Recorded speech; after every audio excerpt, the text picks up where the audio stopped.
Welcome to AS Kavikutty channel. இன்றைக்கி என்ன videos பார்க்க போகிறோன்னா, வரலட்சுமி பூஜை அந்த வீடியோஸ் தான் பார்க்க போகிறோம். வாங்க வீடியோக்குள்ளே போகலாம். இந்த பூஜையை நான் ரொம்ப சிம்பிளாக தான் செஞ்சுருந்தேன். இது வரைக்கும் நான் கலசம்லாம் வச்சு செஞ்சதில்லை, படம் வச்சு தான் செஞ்சுருக்கேன். இந்த பூஜையை நான் 3 வருஷமாக செஞ்சிட்ருக்கேன்.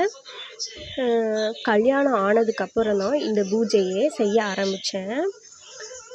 என்னால் முடிஞ்ச அளவுக்கு 7 பேருக்கு தாம்பூலம் வச்சு கொடுத்துருந்தேன். அதுக்கு பிரசாதமாக புளி சாதம், பொங்கல், சுண்டல் இது 3 தான் செஞ்சுருந்தேன். அன்றைக்கி ஈவினிங் சாமியெல்லாம் கும்பிட்டுட்டு வர்றவங்களுக்கு தாம்பூலம் வச்சு கொடுத்தேன். தாம்பூலத்துக்கு என்னென்ன தேவையோ அது எல்லாமே வச்சுருந்தேன்.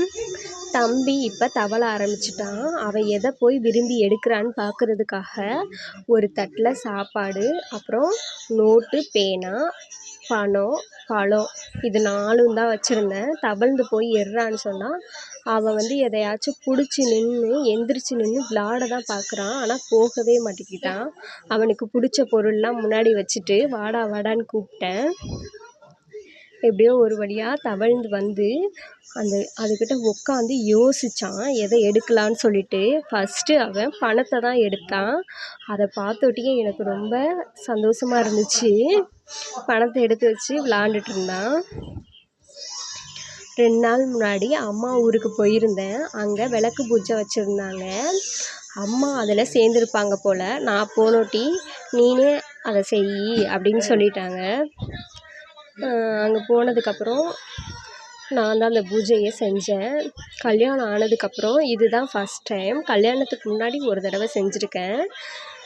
அது அம்மாவோட குலசாமி கோவில் தான். அங்கே தான் வச்சுருந்தாங்க. அங்கே தான் போயிட்டு ஈவினிங் போல் கிளம்பி போனோம். ஈவினிங் தான் விளக்கு பூஜை வச்சுருந்தாங்க. அங்கே போய் விளக்கு பூஜையில் கலந்துக்கிட்டேன். ரொம்ப ஹாப்பியாக இருந்துச்சு.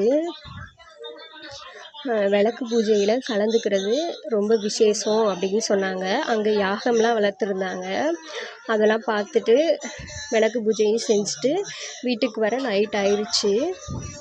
இன்னும் நம்ம வீடியோவை நிறைய பேர் சப்ஸ்கிரைப் பண்ணாமலே பார்த்துட்ருக்கீங்க. மறந்துடாமல் ஏஎஸ் கவிக்குட்டி சேனலை சப்ஸ்கிரைப் பண்ணிக்கோங்க.